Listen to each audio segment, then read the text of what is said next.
अस्सलाम वालेकुम। हाँ जी, तुसीं देख सकते हैं जी चरी काश्त की गई है।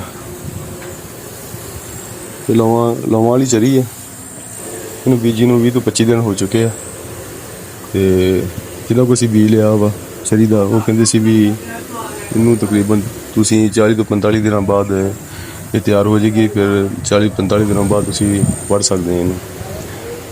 तकरीबन हुण 25 दिनों की है, 15 दिनों बाद वैसे भी इनू हत्थ लग सकता।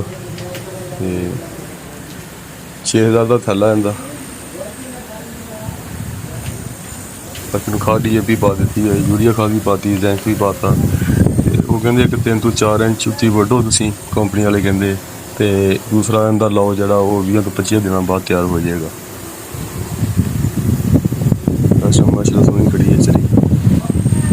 पहले साढ़े कोल असीं बरसीन की काश्ती मतलब ज़्यादा बीजते हैं, जां चिट्टी चरी बीजते हैं बरसीन तो बाद।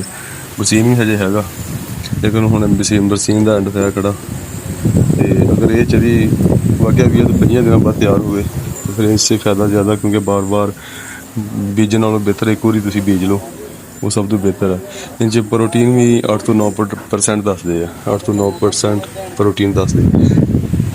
वो गजाइयत वास्ते काफ़ी है।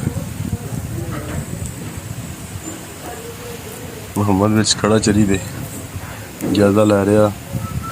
मुहम्मद जिड्डी तो होगी चरी, 15 दिनों बाद इंशाल्लाह ये तैयार हो जाएगी। फिर वड्डांगे डंगर पावांगे, फिर पता लगेगा इनका रिजल्ट की है, दूसरी चरी वगैरह या ये बेस्ट आ।